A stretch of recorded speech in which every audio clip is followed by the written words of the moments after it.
welcome. Good to see you, Gathering House. It's been a long break, and I've been back 2 Sundays. I figured Labor Day was going to be a pretty quiet Sunday, but it looks like this is the quiet Sunday. So that's cool, though. I always feel like God's going to have who He needs here to hear whatever the message is for the day. Last week, I figured it was Labor Day weekend, so I was going to kind of get out of the box and do something a little off-kilter for me, which is like, I'm just going to kind of be a little more raw and earthy.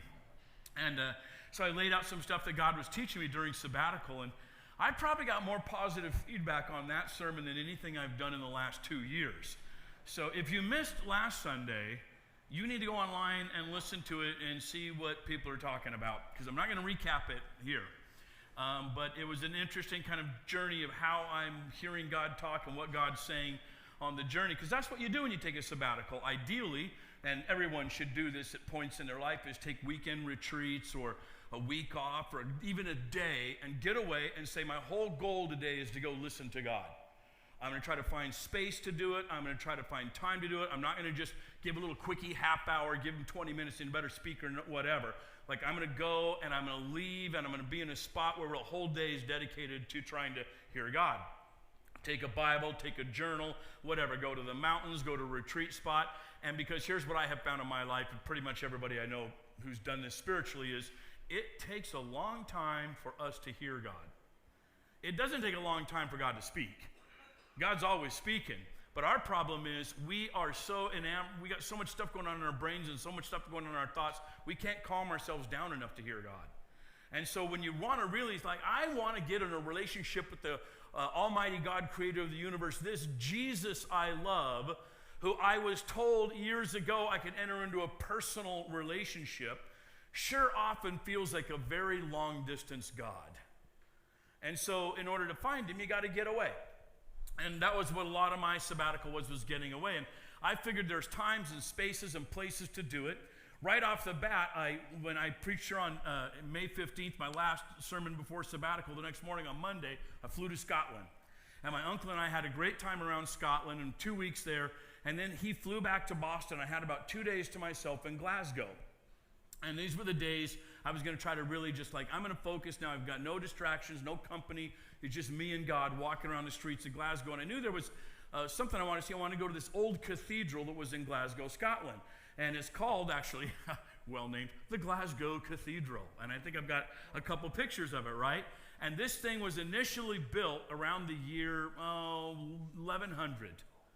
So when the Crusades were first being launched, this church was being built, right? It goes back to, Richard the Lionheart was still king about the time this was being built. And this grand old cathedral had survived. So I went into the cathedral of the Church of Glasgow there, the Cathedral of Glasgow. And on the inside, you first walk into what's called the nave. We would call it the big lobby or something, right? But the nave is this giant, no chairs. Around the sides are monuments and plaques to different people. And there's huge cathedrals that way. And on the right side, you see what it looks like today. It's a photo I took. And then on the other side, you see what it would have looked like in around the 1200s when it was initially built, and they painted it that way. So this cathedral was, established, well built in the 1200s. Amazing to think about how long ago that was and what was going on in history.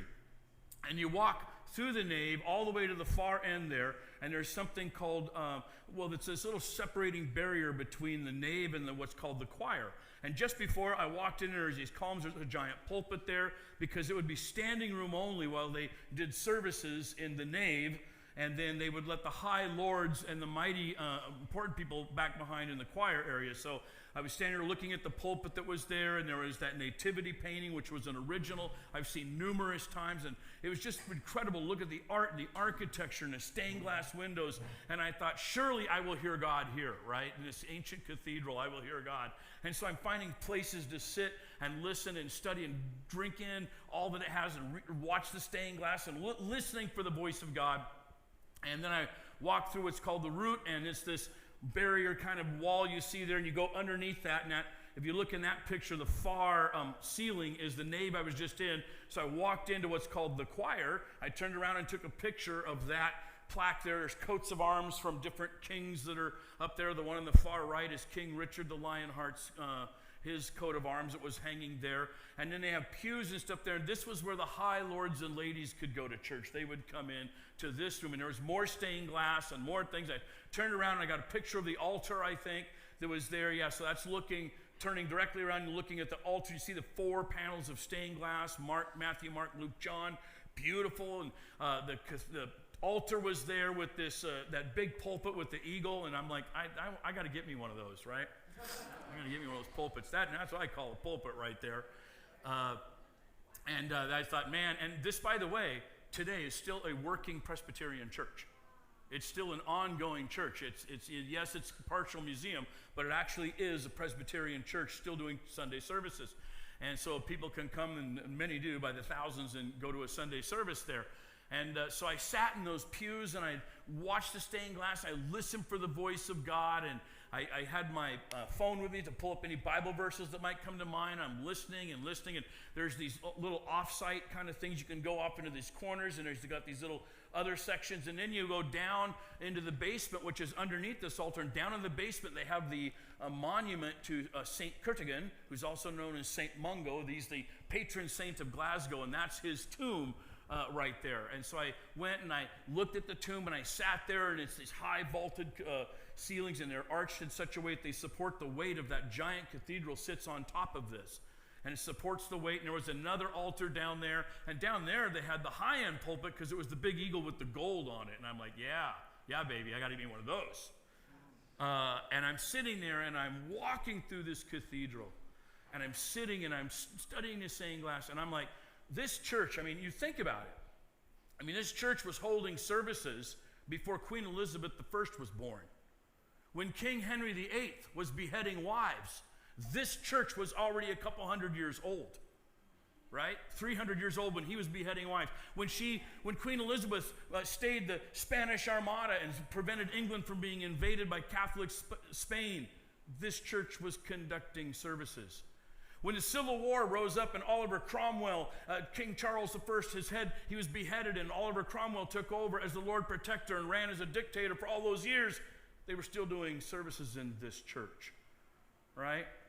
So all of this time that you look at and all this history that was there, and this church moved on, it survived through the Reformation. A lot of the old Catholic churches didn't. This one went from a Catholic church to a Protestant church. It was protected. At one time, 3 different congregations met in it, one in the nave, one in the choir, one down here in the basement. And this is how this church worked. And I thought, for thousands of prayers have gone up in this place. It's seen World War I and World War II. It was already hundreds and hundreds of years old when World War I was going on. And I thought, think of the thousands and millions of prayers that have been offered in this place. In fact, at one time, it was a pilgrimage site for England. If you were anywhere in Ireland, Scotland, or England, you would make a holy pilgrimage to come here, where you would get your prayers answered, where healings would take place, where you would get some sense of a higher connection to God by coming to this particular church in Glasgow. For 900 years, and I sat, and I listened, and I read, and I tried to figure out, God, what are you saying? What are you saying? And I didn't hear anything, right? It's driving me nuts. I'm like, come on, God, speak up. I'm here. And it was just like nothing big. It's like this cathedral was something. And I finally, after like touring, and I probably spent 4 hours in this cathedral. And I'm walking out the back doors that you can see in that picture right there. I'm heading out the back doors, and you won't believe this, but they close for lunch, right? In America, we would never do that. We would like just shift people around. Somebody's always there. Stay open, make your money, right? But there's Scotland. It's like, hey, the staff's going to lunch, so the church closes at noon to 1 every day. So I'm walking out, and these 4 Americans are walking in. They're a little bit older than me, and they're walking in, and the staff's like, I'm sorry, you can't come. You can't. And they're like, what? We've come from the other side of the world. We're on a tour bus. This is our only chance to see it. I'm like, sorry, we're closed for lunch, right? And they were so aghast and so dumbfounded. We're walking outside, and I'm listening to them kind of being so frustrated because this was their big thing to do in Glasgow, and they're, of course, Americans, so the concept of closed for lunch, a museum closing for lunch was like, what are you talking about? Who would do that, right? And so we walk outside, and I begin to chit-chat with them, and I could tell by their accents they're Americans. And so I'm like, wow, where are you guys from? And they're like, oh, we're from the northern Bay Area of California. I said, oh, I lived in Bay Area for a long time. And they said, oh, really, where'd you live? I said, oh, I was in Dublin, Pleasanton for about 17 years. And they go, oh, we're from Walnut Creek. I'm like, Walnut Creek? That's like 20 minutes up the road. Been to Walnut Creek many times, right? And by now we're walking along outside, and I think now we're standing outside, and I just want to see the last picture. We're standing outside the museum itself, which you can see the cathedral in the background, and we're standing on that corner right there where those people are, and we're having this conversation. Right after the conversation, I went across the street and I took this photo. We're standing there, and it's starting to lightly rain, and they say, oh, we're from Walnut Creek. And one of them asks me, he says, well, what were you doing in California? What did you do living in the Bay Area, right? And I said, well, I was in a church. I said, I pastored. I was at Crosswinds Church. Oh, yeah, we've heard of Crosswinds. And I worked at Pleasanton Presbyterian Church. And you're like, oh, yeah, Pleasanton Presbyterian. I can't believe it. That's like right there, right? And then I said, and I did a church plant called Whitestone Church, and that kind of registered a little bit with them, but it's not ongoing, so they weren't sure. And then one of the guys says, oh, well, we go to a little church in Alamo, little town of Alamo, actually in between Walnut Creek and Dublin Pleasanton, a little town of Alamo, Danville, Alamo. They said, we go to a little church there called Creekside Community Church of Alamo. And I'm like, I worked there. I was on staff at that church for 2 years. And the guy goes, what's your name? I said, I'm Rob Bryson. He goes, I remember you. I remember you. He goes, you once did that sermon where you came out and you sang, swing low, sweet chariot. And he did a whole thing about Elijah, and he started coming, and I'm standing there and I'm thinking, how crazy is this, right? I'm on the other side of the world, walking out of a 1,000-year-old cathedral, meeting some random Americans who remembered a sermon I preached 23 years ago. Is God talking? Is God talking? And here's the question. What's God saying? There you have it, right? Clearly, we can all look at that and say, that is so ridiculously off, out of the box. The guy remembers a sermon you did 23 years ago is already amazing enough. That you're having the conversation standing outside the museum on a street of Glasgow because you just happened to be walking out exactly as they were walking in, and you have that connection, 8,000 miles away, other side of the world, is God saying, pay attention. And he certainly is. And so we began talking, and I said, well, is Doug McBride still there? Yeah, he's the pastor, because he was my closest friend in that church. He was an elder when I was there. And Brian Fury there? Yeah, Brian and Doug are the teaching team. And we mentioned a couple other people. Well, how about that young kid who was a lawyer, Derek? Is he still? Yeah, Derek's actually the teaching team too. And here are they're running the church, right? Now, here's the thing. It's middle of May. I have planned in July to drive to California and see some old sites that were important to me. Is God talking? What's he saying? Right?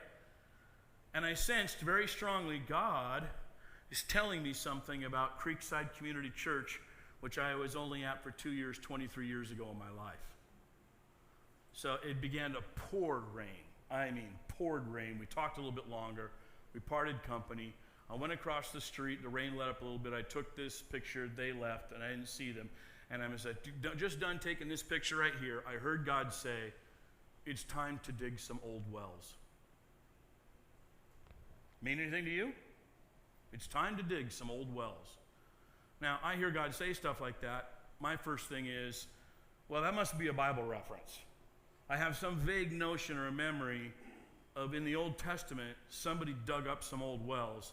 But I don't really remember it, so I'm going to have to look it up. And I go back, and I start looking it up, and it's actually found in Genesis 26, digging old wells. Now, I got Bibles on the tables for you. And I want you to go to Genesis 26, because we're going to do a little bit of study on this right here.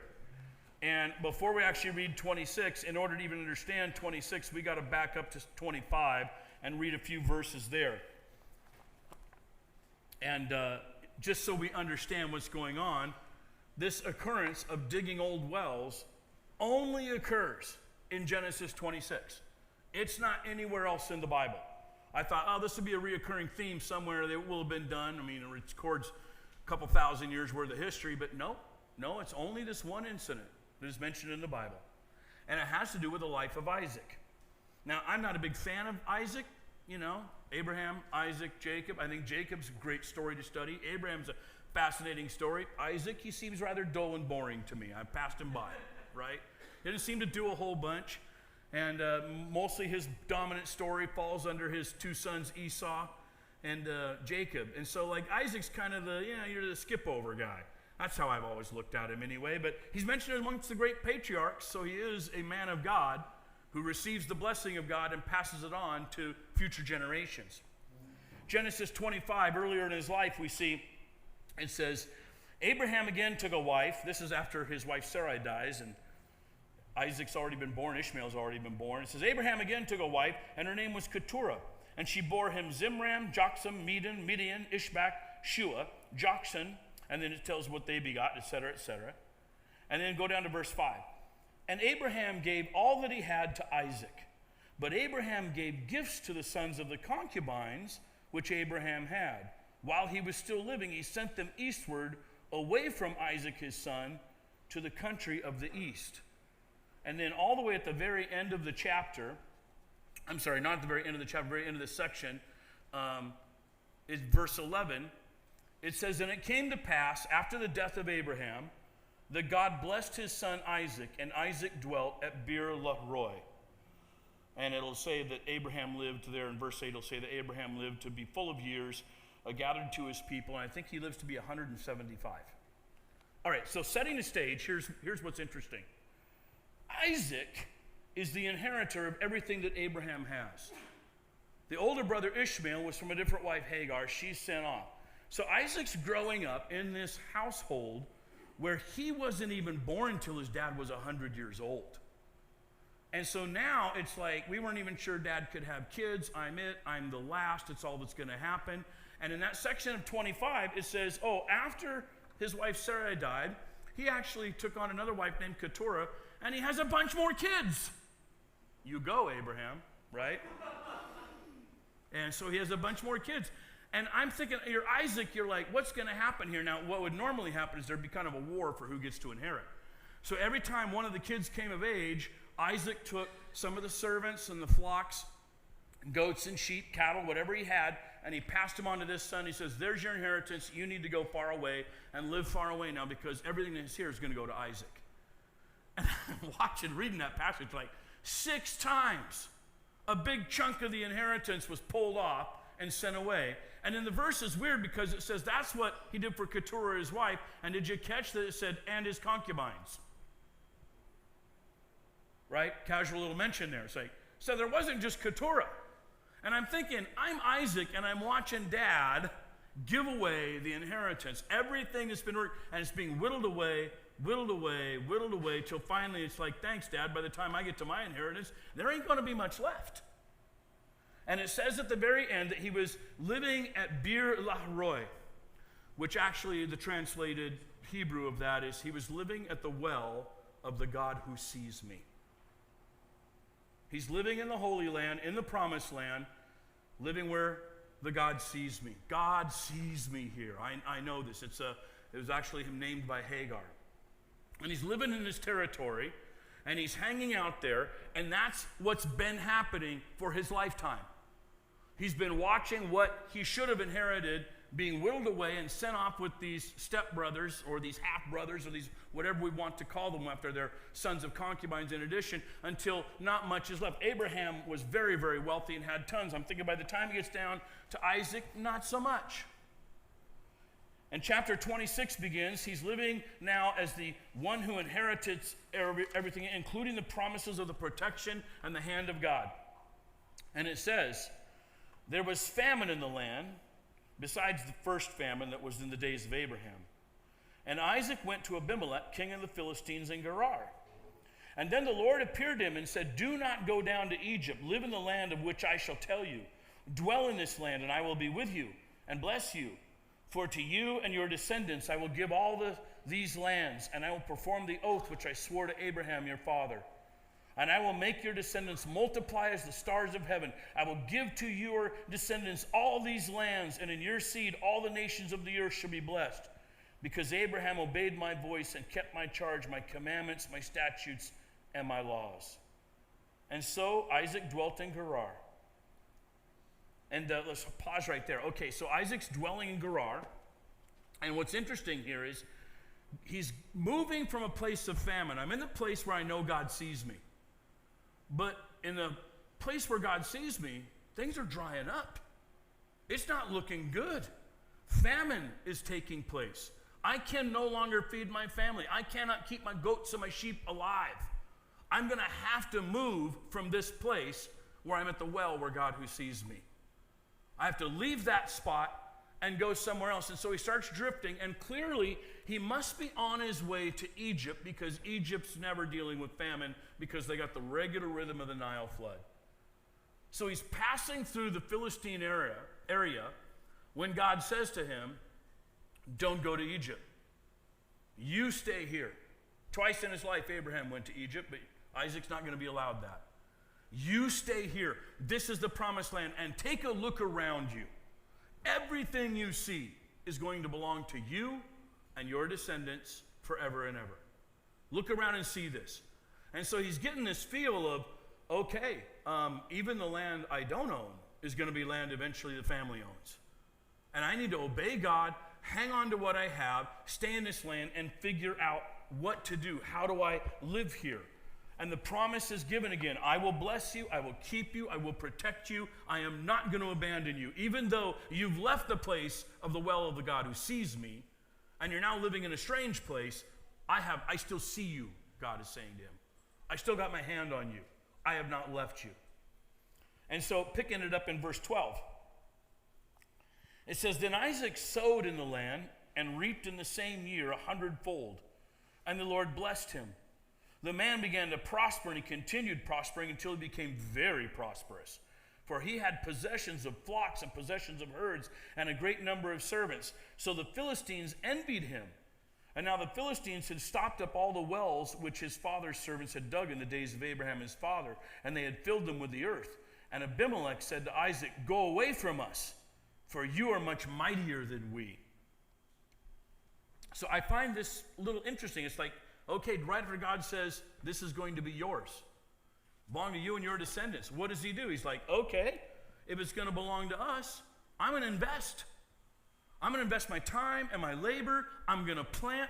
I'm going to take these fields. I'm going to pull the rocks out of them, and I'm going to clean them up. And me and the kids are going to get together here, and we're going to do this. And we're going to make a little farm here, and the little farm's going to support me and my family and my servants. And in the first year, in 1 year, the first time he plants, the thing just explodes in fruitfulness. Normally, anywhere from 25 to 50% harvest would be normal. So he's getting 100 times. So it's just whatever he did, how he irrigated. I mean, he's, by the sweat of his brow and the labor of his hands, he has built this thing up, and it's so prosperous. It's made so much food for him. He could not only supply his family, he could sell off a bunch of it and use that to purchase more, and he is booming. He has done a lot. And what happens is the Philistines, who didn't do anything with this land, didn't even try to do anything with the land, get super jealous, and they kick him out. Now, when I was a young man, I didn't fully understand this story, probably why I thought Isaac was boring. You have to get to a couple of times in your life when you have done some things where you have built something and someone else has taken it away. Anybody ever have that? You can give me a little nudge, right? Where you have worked hard because you were promised something. You were promised a future in that company, a future in that place, a future in that job, a future in that career. You were promised it, and so you worked investing and increasing and making the thing work more smoothly. And then somewhere along the way, you realized, I've put all this work in, but that guy or that lady above me took all the credit and stole my blessing. They took it and left me with nothing, except that they wanted me to keep doing more work for them. And I can't tell you how that feels unless you've experienced how that feels. And it's really hard. And Isaac's in this situation of, you did nothing with this land till I got here. I got here and I built it up and made it prosperous, and now you come and you take it. And you leave me with nothing. I have to start all over again. I have done that. I don't know if you've been a person who's worked for someone else to the degree that you would say, the way I had phrased it for the long time is, the guys who always hired me to be on their staffs were using me to build their kingdom. They were using me and my talents to build their kingdom, right? I had that experience many times over. It's a frustrating thing because the more you build, the more they take. One of the churches I was at, the Crossman Church I mentioned last week, I started a midweek teaching service that had maybe 100 people at it. We were a church that ran, we were close in those days. We ran about 1,000 people on a Sunday, and we were running 100 people at this midweek teaching time. And about 3 years later, we actually had 700 people coming to the midweek teaching time, and the offering was tripled whatever it was when we first started. It was booming, the offering that we were taking that night. We had many people who say, I don't go to church here, I just come to Wednesday nights.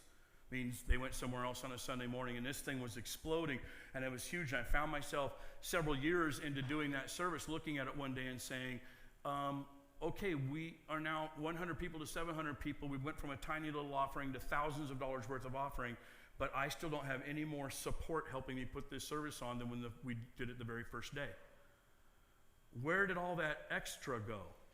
And it was being taken by the Sunday morning crew and other staff members. And they were hiring teams of people for other ministries, and mine was stuck, right? It was like going nowhere and yet going everywhere. And I can tell you, it's an awful feeling to work and build something, and you're being promised there's a future in it for you, and you wake up one day to realize my future's being stolen. And there actually is no future for me. They're using me to build their future. And this is the experience of a godly man. God is protecting him. God has his hands over Isaac. Isaac is one of the great patriarchs. If this is the experience of a godly man like Isaac, how much should we expect it to be our experience? Right? Because really what we think is, hey, God, you shouldn't allow that to happen. But God must be doing something in the teaching, something in the promises. God must be doing something where he's saying to Isaac, I told you all this land would be yours. So even though you invested in that land and you're being driven from it, don't worry, someday it will come back to you. He must be saying that. And so Isaac has to flee or put up a fight, and I think he's a smart guy to say, now is not the time to fight. I could fight, but if we go to war with the Philistines, some of us will die. Even if we win, we won't be the same, because some of us will be dead. So he quietly packs up everything and he moves. And in verse 17, picking it up, it says, Then Isaac departed from there, and he pitched his tent in the valley of Gerar. So he was in Gerar, now he goes down to the valley that's down the hill for a ways, and he pitches his tent down in the further off sections. And he dwelt there. And Isaac dug again the wells of water which they had dug in the days of Abraham his father, for the Philistines had stopped them up after the death of Abraham. And he called them by the names which his father had called them. And also Isaac's servants dug a well in the valley, and they found a well of running water. So what happens is he goes down there. Now clearly, he knows that this land is profitable. But when you first get somewhere and you've got kids and you've got flocks and you've got herds and you've got a family, what's the first thing you need when you go to a new area? You need water. If I haven't got water, none of this is going to make it. And water gives you got about 3 days. You better get water in the first 3 days or you're going to be in a world of hurt. Somebody's going to be dying. So his first thing he does is he goes down there and he digs the old wells that he knew were there, because when he was a little kid, he used to hang out there with his dad Abraham. Abraham had dug wells and prospered that land. And after Abraham had died and things had moved on and Isaac was living elsewhere, the Philistines came in and they stopped up all the wells, and instead of making that land profitable, they destroyed that land so it couldn't be used. Now, all these years later, Isaac's going back, and you know he has memories there. He's digging the old wells. He doesn't have to find them. He doesn't have to wonder if there's water there. He goes, no, I know there's water there. We just got to dig this thing out. They filled it in with sand and dirt and rocks and rubble. We'll clear it all out. We'll spend a couple days and water will come. And so that's what he does. Not only is he doing that, but he clearly must have enough herds and flocks and family that he has to dig a second well somewhere else to support the whole thing. And so they dig that, and they kind of get it going. So this forgotten land that the Philistines didn't want, they so didn't want it, they were willing to destroy the wells rather than use the wells. He digs them up. And I'm sure for Isaac, there's memories at those wells. Places where he laughed as a kid, places where his dad taught him, who knows, how to hunt, how to fish. Dad taught him how to do things there, right? Dad taught him how to whittle wood, or how to make campfires. As a little kid, this is where he grew up. And so those wells have memories, and he calls those wells by the same name his dad did. He digs the old wells of his father that he remembers from his childhood. And the response of the Philistines, who didn't want the wells in the first place, comes back. It says in verse 20, but the herdsmen of Gerar quarreled with Isaac's herdsmen, saying, the water's ours. And so he called the name of the well Esek, which means quarrel, because they quarreled with him. Then they dug another well. So it's like, okay, no fight, let's move on. And they dig another one. And they quarreled over that one also. And so he called his name Sitnah, which means conflict or strife. And he moved from there and he dug another well. And they did not quarrel over it. So he called its name Rehoboth, which means room enough or spacious. Because he said, for now the Lord has made room for us, and we shall be fruitful in the land. And they went up from there to Beersheba, and the Lord appeared to him the same night and said, I am the God of your father Abraham. Do not fear, for I am with you. I will bless you and multiply your descendants for my servant Abraham's sake. So he built an altar there, and he called on the name of the Lord, and he pitched his tent there, and there Isaac's servants dug a well. And then Abimelech came to him from Gerar with Ahuzah and one of his friends, and Phicol, the commander of his army. And Isaac said to them, why have you come to me, since you hate me and have sent me away from you? But they said, oh, we have certainly seen that Yahweh, the Lord, is with you. So we said, let there now be an oath between us, between you and us, and let us make a covenant with you, that you will do us no harm, since we have not touched you, and since we have done nothing to you but good, and have sent you away in peace. You are now the blessed of the Lord. And so he made them a feast, and they ate and drank, and then they arose early in the morning and swore an oath with one another. And Isaac sent them away, and they departed from him in peace. And it came to pass the same day that Isaac's servants came and told him about the well which they had dug. And he said to him, we found water. So he called it Sheba. And therefore the name of the city is Beersheba. So Sheba means oaths or sevens. Beer is the word for well. Well of oaths, well of seven. So there is this crazy experience that he has of, I'm in this land and I'm prospering the land of the king who's here. He kicks me out and I go to this forgotten land that they didn't own and didn't want, in fact that they destroyed so it wouldn't be usable. And I have made that land prosperous, and then they come and they kick me out of that after I've worked for it. And so rather than fight, I move further on, and I dig up one of my dad's other old wells. More memories, more places, more things I know. And they come and they take that one. And then finally I dig a well, and they don't come and they don't fight over that one, so I have space. It serves us for a while, and then from there, something must have been changing in the family, because we don't know how long a time period this is. I'm expecting it's probably 2-3 years have gone by. And then he heads up to Beersheba, which was another of his dad's old well places. And again, another one that was plugged up. And he has to dig up Beersheba. And his dad had spent time there. And in addition, they dig another well. While he's thriving now, and he's got this well of spaciousness and this well at Beersheba that he has, he's digging up and things are happening. And his life is thriving. And God is coming to him again saying, I know you've been through hardship. I know you've been through conflict. I know that what you worked for was taken from you, but I am still your God. Do not fear.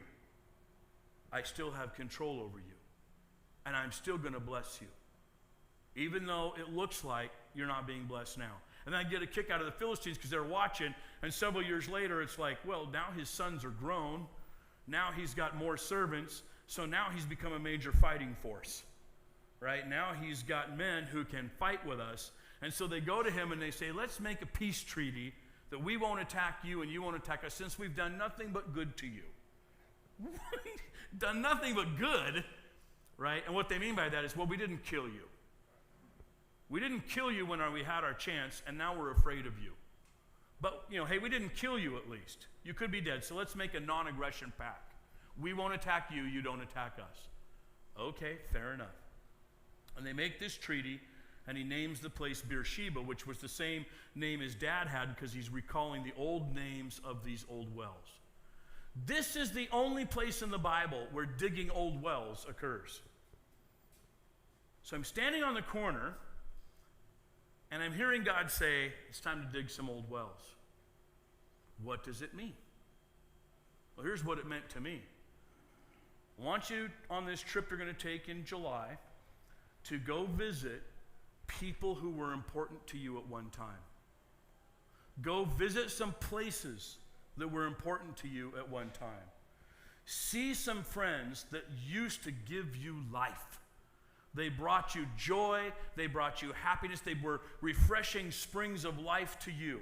At key moments along the way, over the last years, you're going to go to California and you're going to see and meet some people who refreshed your soul. Sometimes we were in dark situations together, trying to make it through a difficult season of life, and they were the only thing that kept me going. And so I start thinking, oh, okay. And I'm wondering, should I swing by Creekside and visit with Doug McBride and Derek and Brian?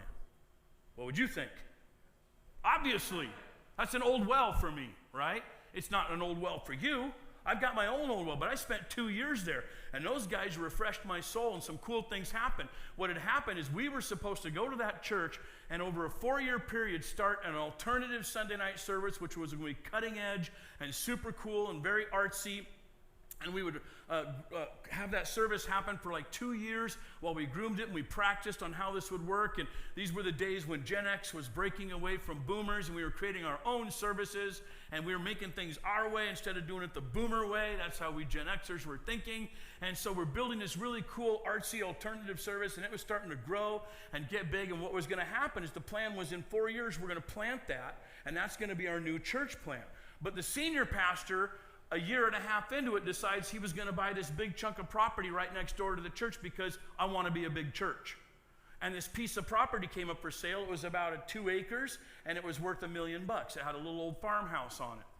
And so the church decided that they would buy this for $1 million. And I said, whoa, you're going to go into a campaign to raise money to buy land. I said, man, you're not going to plant the church we promised, because you can't plant a church simultaneously as you're doing that. And that has to be your focus. You have this vision to be this big church, and you're going to do that. And so what he said to me is, oh, you're right. So here's what we'll do. We'll do a fundraiser, and we'll take a slice of change off the top. We'll give it to you, and you can plant your church right away. And then you guys just go plant your church because we're going to focus on that. And so we ended up planting a church way faster than we wanted to. I would say, looking back years later, and even a couple of years later after the church was done, too soon we weren't ready. And the fact that we weren't ready was harmful to us. And our church made it about 4 years, and then we had to close it. Because they bought that land, we got moved on too soon, and because we got moved on too soon, we would end up losing everything because we weren't ready. So God's saying, go back there. So I'm driving to California, and I swing by Creekside, and I get in touch with Doug from an email.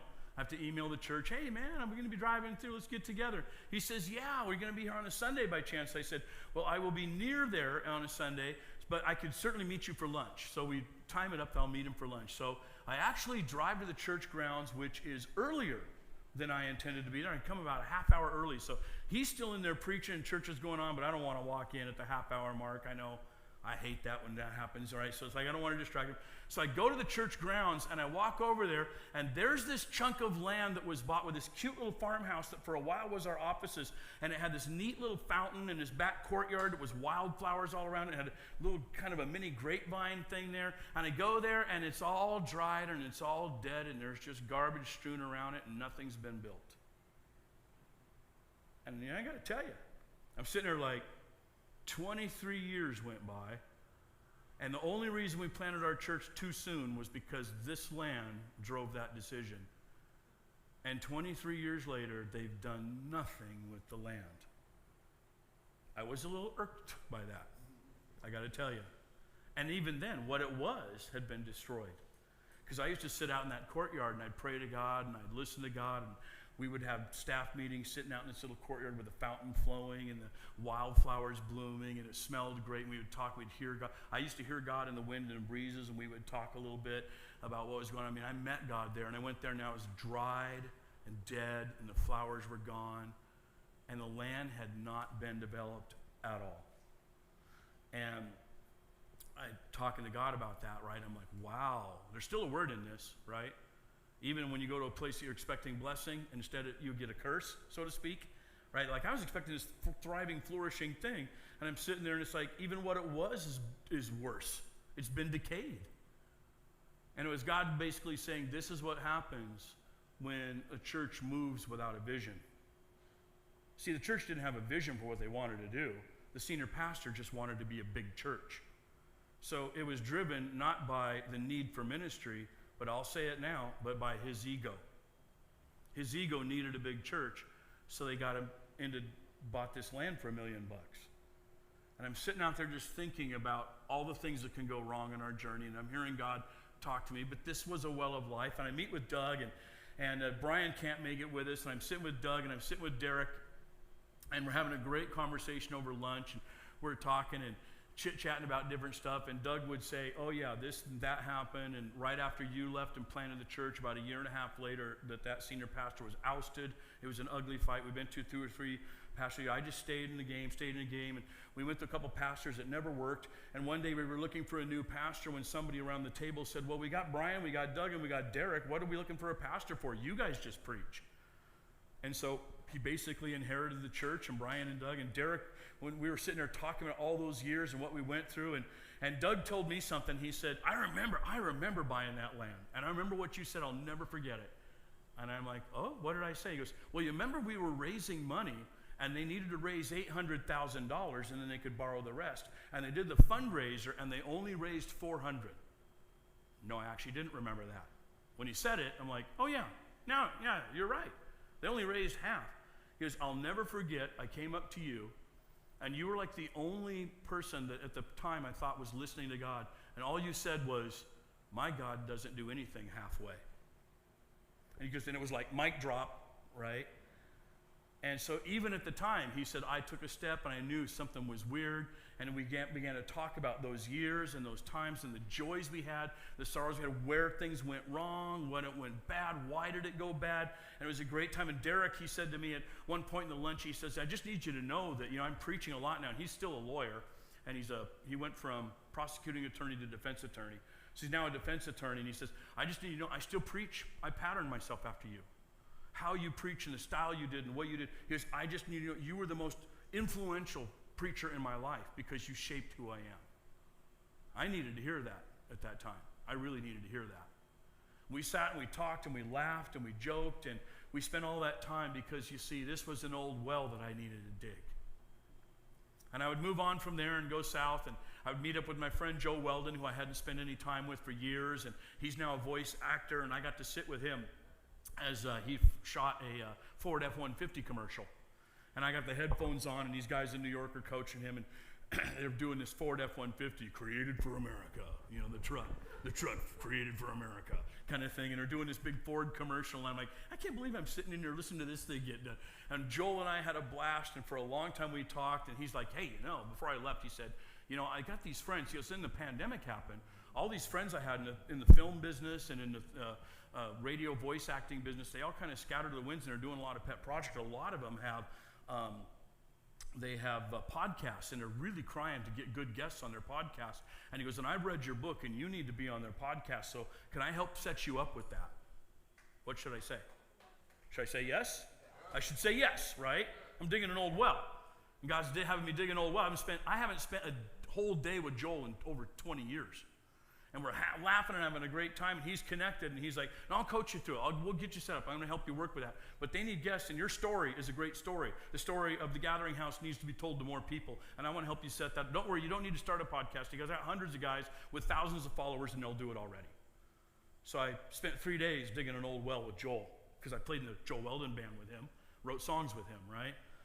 And then I went down from there to Carlsbad, stayed with a couple friends down there, and they were with me on a Pleasanton Presbyterian Church run, and it was kind of an interesting thing because we got to debrief that, because while I was in Pleasanton, which was way up further north in the Northern Bay Area, I drove by the church that I was in for 4 years as a Presbyterian church, and we sold the building for $5 million and built a new one for $10 million, and if you've attended here for a while, you've heard me tell that story, right? And I would talk about my prayer life at one time was, Lord, help this church sell the $5 million building and build a new one for $10 million, and God did it, and we got onto that land, and we built a new building for $10 million. And the contrast when I came to Spokane was, Lord, please let my sound man make bail by Easter Sunday morning. No, it didn't happen. He didn't make bail. So, no prayer answered there, right? So I had fallen from grace. I've been in this top to the bottom, right? And so anyway, I go to drive by the old church site that was $10 million, and guess what? It's gone. It's gone. The church couldn't keep it funded. They went into debt. They didn't pay their debt. The overarching Presbyterian church owned the loan, and they foreclosed on them and booted the church off. And when I drove by, I thought even I would see remnants of the building. It had all been obliterated, and there was housing there, and I didn't even know. I drove right past it. $10 million of God's money, nothing to show for it 10 years later. I thought something's wrong with that, right? So I go down and I'm meeting with 2 people, and we're down in Oceanside, California, just north of San Diego, and they were with me on that journey in the church at that time. We debriefed. What happened there? What do you remember? What do I remember? And we had fascinating conversations, and it was really healthy. And then that same night while I'm down there, I'm like, my friend Randy Kay, he's the one who had the near-death experience, which I have mentioned before, where he died in a hospital, hooked up to a machine, and he was flatlined for 30 minutes. Now, you're supposed to be brain dead after 6 minutes. He was flatlined for 30 minutes, and the nurses didn't see it and didn't come to him. So he died, and he went to heaven, and he met Jesus, and he would come back. I know some of you were like, no, that doesn't happen. Except he can prove that he was flatlined for 30 minutes, and the weird thing about Randy is he was actually in the medical industry working for Johnson & Johnson selling medical equipment to doctors. So he was the scientific guy who didn't believe in near-death experiences. And then he had one. And so now he has a talk show. Well, it's not really a podcast. And he does a podcast, and he interviews people who've had near-death experiences. It's called Two Christian Dudes. You can look it up. Two Christian Dudes. And they interview people who've had near-death experiences, and then they debrief them afterwards. And Randy's got this following of about 3,000 people who are following these near-death experience podcasts that he does. And so I'm like, I kept trying to get in touch with Randy because I felt like maybe he would be a old well to dig. Although he lives down in the San Diego area, he and his wife Renee were with me during the Crosswinds years. And he was one of my guys helping on a teaching team with me and so I thought, well, let me go see what's going on with Randy, and I couldn't reach him. I sent emails, and they didn't come back, and guess it isn't meant to be. Well, while I was with this couple down in Oceanside, bing, an email comes through, which is their newsletter. And I'm scrolling through their newsletter, reading, and I'm looking, the RandyKMinistries.org newsletter came out. And I look at the bottom, and it's like, there's a phone number. I'm just going to call it. Bing, I call it. And his wife, Renee, answers, right? Hey, I'm down here. Aren't you guys in San Diego now? Because I'm in Oceanside. They would say, well, we're not actually in San Diego. We're in Carlsbad, which like Oceanside, Carlsbad, just like that. And they said, let's get together for dinner. And I'm like, well, I don't really know exactly where I am. Well, they plan on, I could have walked to the restaurant they picked. That's how close we were. We picked this little restaurant. They're going to buy me dinner. We sit down, and we catch up on life and talk, and all this kind of stuff's going on, and having a great time and debriefing some life and what had gone on and what it was like in the Crosswinds years. I'm digging an old well, right? Going back to a source of joy that was in my life, and these 2 people were a source of joy. And Randy says to me, and I don't even know where this is going to go, but he said, I got 3,000 people following me, and a lot of them are in Israel, and a lot of them are in Iraq, and some are in Iran, and they all speak English, but our near-death experience podcasts are getting people from all over the world. And he goes, you know what I'm desperate for? I really need someone on my team who can teach them Christianity. And I'd like to put something together where we could offer like a class online, a little podcast class, and then we could have a follow-up conversation, like a kind of a small groupie experience. And he says to me, you're the best Bible teacher I've ever heard in my life, even to this day. Would you be interested? Should I be interested? Maybe. Right? I'm praying about, like, okay, God, let's see where this goes. And he and Renee are like chomping at the bit for us. I'm digging these old wells, and the old wells are turning out to end up being future life. Like I think what Isaac experienced when he dug his father's old wells and renamed them, and they gave him present life, and some would even be future life. So I'm saying all this ultimately to tell you, perhaps you in your life need to dig some old wells. You know what I'm saying? By now, you should be getting the metaphor. What I mean when I say that is, and even if you're in your 20s, there's people in your life who once were very important to you. They were a source of joy and happiness, or they were your companion through a tough time. And years have gone by, and you're not seeing them any now. You don't exchange anymore. Maybe a quickie little Facebook post. Oh, neat, they had a birthday. Cool. You know, but you haven't actually spent the time where you two have sat and talked through that period of your life, or said to them what they meant to you. And sometimes that's the important part. While I was down there, I, in a fluke, remembered a guy, and I'm like, my buddy Andy Halverson. I wonder if he still lives down here. And you know what? I got all this phone. I just grabbed my phone, and I said, call Andy Halverson. And I had no idea if I even had his number. And it dialed a phone number. Like, I haven't talked to that guy in 20 years. And I still had his phone number. And he answered the phone, and he was like a mile away from where I was, and we met for lunch and had a great time, and it was a blast, right? And as I parted, I said to Andy, I said, hey, I just need you to know something, Andy, that there was a season of Tonia's in my life which was brutally difficult. And you were one of only 2 friends who stood by us during that time. And I need to tell you, that meant a lot to me then, and it means a lot to me now, right? There are old wells that you might need to dig that God wants you to return to. And dig up something in your life that at one time it could have been good, it could have been bad. Maybe it's a place you go to. Because even if it's a place you go to, there's healing in what you will discover.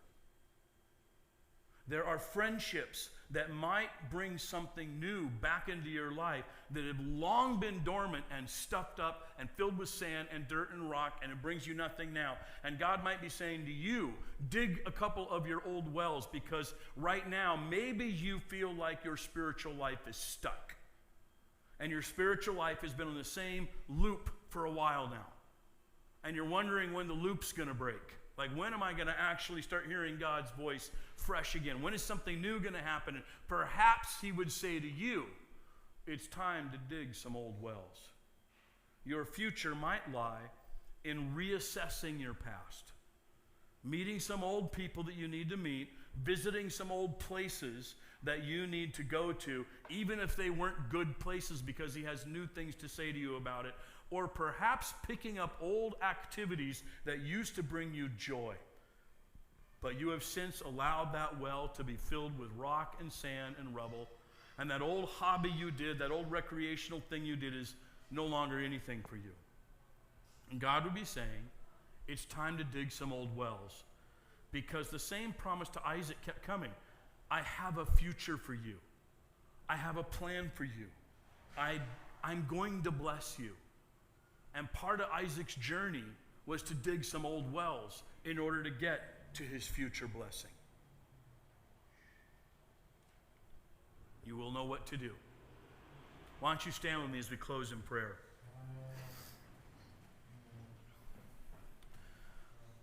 Lord God Almighty, King of the universe, Jesus, our Lord and our Savior. There's a lot of people in this room and in the sound of my voice online who feel the need for something to change. A spiritual change is being hungered for, a desire for something more beyond where I've been. And I want something more, God. And I know that there are some people, it may not be for everyone, there are some people you're calling right now to dig up some old wells. Because those old wells are where life may come in the future. And even if they don't, they will explain the past. And in explaining the past, give a fresh view that releases us from anger or bitterness or hurt or shame or guilt. It helps us let go. And so I'm going to pray for everyone that you want to dig an old well right now, Lord, that you will speak into their heart, you will speak into their mind, and you will name it. Name that well to them right now. And then, Lord, give them the connection to make the effort they need to make to go dig that well and see what you would say to them and see what you would have for them. This I pray in your holy and magnificent name. Amen. While you stay standing, Chris is going to give us a quick instruction about this incredible potluck we're going to be doing. Oh, yes.